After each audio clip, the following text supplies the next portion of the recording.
अगर आप गोल्ड पर ट्रेड करते हैं तो आपको पता होना चाहिए कि नेक्स्ट वीक हमारे पास कौन से लेवल्स होंगे जिनके बेस पे हम गोल्ड को बाई या सेल कर सकते हैं। सबसे पहले आप देखें, ये हमारे पास 4 आवर का टाइम फ्रेम है। 4 आवर के टाइम फ्रेम के अकॉर्डिंग हम देखें कि लास्ट जो फ्राइडे है उसमें हमें एक मैसिव जो है वो मैनिपुलेशन देखने को मिली है, गोल्ड सेल साइड आया है। लेकिन हमारे पास ये एक लेवल था जिस जहां पर मार्केट आई है and then buy side market ने मूव दे दिया है। और ओवरऑल अगर मैं बात करूं तो गोल्ड का जो स्टिल सिनेरियो है वो स्टिल बुलिश है। जब तक हमें H4 की क्लोजिंग इस लो के नीचे नहीं मिलती तब तक हम गोल्ड को जो है वो सेल साइड एक्सपेक्ट नहीं कर सकते कि गोल्ड का जो स्ट्रक्चर है वो सेल हो गया है। ठीक है, क्योंकि ये एरिया है 4165 का।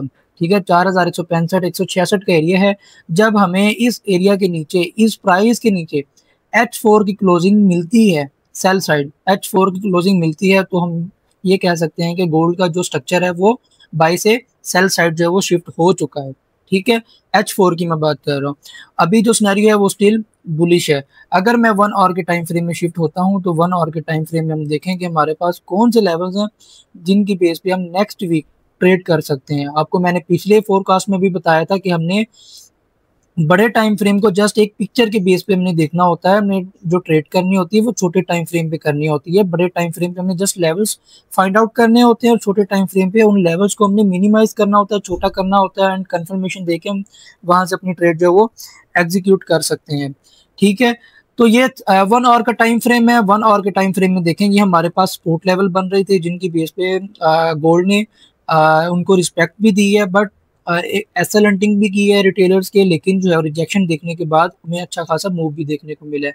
उसके बाद एक ये हमारे पास सपोर्ट लेवल थी, सपोर्ट लेवल पर मार्केट आई है, जस्ट पिन पॉइंट एंट्री थी, टच किया एंड बाय साइड मूव दिया। अब ये सपोर्ट लेवल कैसे बना देखें, जहां पर हमें जो है इस तरह से जो है कुमुलेशन देखने को मिलती है, कुमुलेशन देखने को मिलती है, यानी कि मार्केट जो है वो रेंजिंग में होती है, जस्ट लाइक साइड वे भी होती है। तो वहां पर एक हमारा लेवल बन के सामने आ जाता है। ठीक है, लाइक ये देखें, इस एरिया पे हमें 4 से 5 कैंडल्स जो है वो देखने को मिल रही हैं जिन पे हमें रिजेक्शन भी देखने को मिल रही है।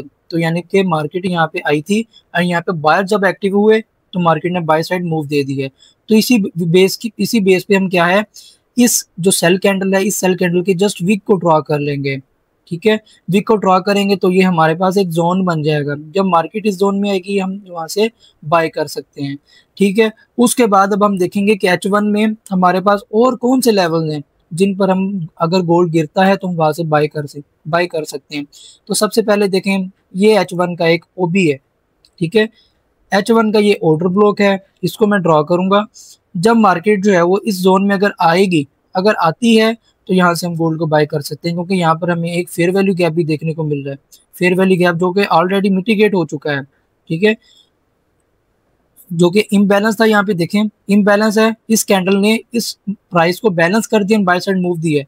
तो पीछे हमारे पास एक ओबी भी है। ठीक है, इस ओबी को हमने जब ड्रॉ किया तो हमारे पास एक जोन बन गया। अगर प्राइस इस लेवल पे आती है तो हम यहाँ से गोल्ड को बाय कर सकते हैं। तो ये हमारे पास एक गोल्ड का बाइंग लेवल है। ठीक है, और अगर मार्केट नीचे आके जब हमें यहाँ पर इस लेवल के करीब ही क्लोजिंग भी देती है H1 की, तो हम यहाँ से भी गोल्ड को सेल करेंगे। सेल करने के बाद यहाँ तक गोल्ड को हम एक्सपेक्ट कर सकते हैं। ठीक है, देन हम यहाँ से गोल्ड को बाय करेंगे अगर तो क्लोजिंग इस लेवल के पास मिलती है तो। ठीक है, और अब हमने देखना है कि हमारे पास सेल साइड सेलिंग लेवल्स कौन से हैं। ठीक है, 30 मिनट के टाइम फ्रेम में मैं शिफ्ट होऊंगा। शिफ्ट होने के बाद सबसे पहला जो हमारे पास लेवल है वो इस एरिया पे है। ठीक है, यहाँ पे मैं इसको, इस लेवल को जस्ट मैं विक्स लूंगा और इस लेवल को इस तरह से ड्रॉ करूंगा। मैं वेट करूंगा कि मुझे M30 की क्लोजिंग इस लेवल के अबव मिले।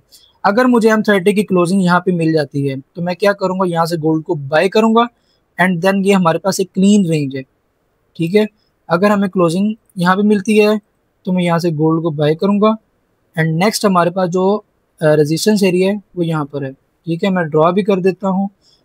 नेक्स्ट जो सेलिंग लेवल है वो ये वाला है। तो ये हमारे पास एक क्लीन रेंज है। अगर हमें क्लोजिंग यहाँ मिलती है यहाँ से बाय करेंगे, यहाँ तक होल्ड करेंगे एंड देन गोल्ड को यहाँ से हम सेल कर सकते हैं। अगर तो हमें रिजेक्शन मिलेगी देन सेल करेंगे, कंफर्मेशन मिलेगी देन सेल करेंगे। ठीक है, अगर तो क्लोजिंग जो है वो इस लेवल के अबव भी हो जाती है अगर क्लोजिंग इस लेवल के अबव भी हो जाती है तो हम क्या करेंगे, देन हम गोल्ड को मजीद बाय करेंगे एंड देन गोल्ड को ऑल टाइम जो हाई मार्केट ने लगाया हुआ है, ठीक है, ये जो हाई लगाया हुआ है, तो यहाँ तक हम गोल्ड को फिर मजीद देख सकते हैं। तो हमने जस्ट वेट करना है कि जो लेवल्स मैंने आपको बताए हैं उन लेवल्स पे मार्केट आए, और उन लेवल्स पर आने के बाद मार्केट कैसा बिहेव करती है, देन उस की बेस पे हम जो है अपने ट्रेड एग्जीक्यूट कर सकते हैं। तो ये गोल्ड का सिनेरियो है।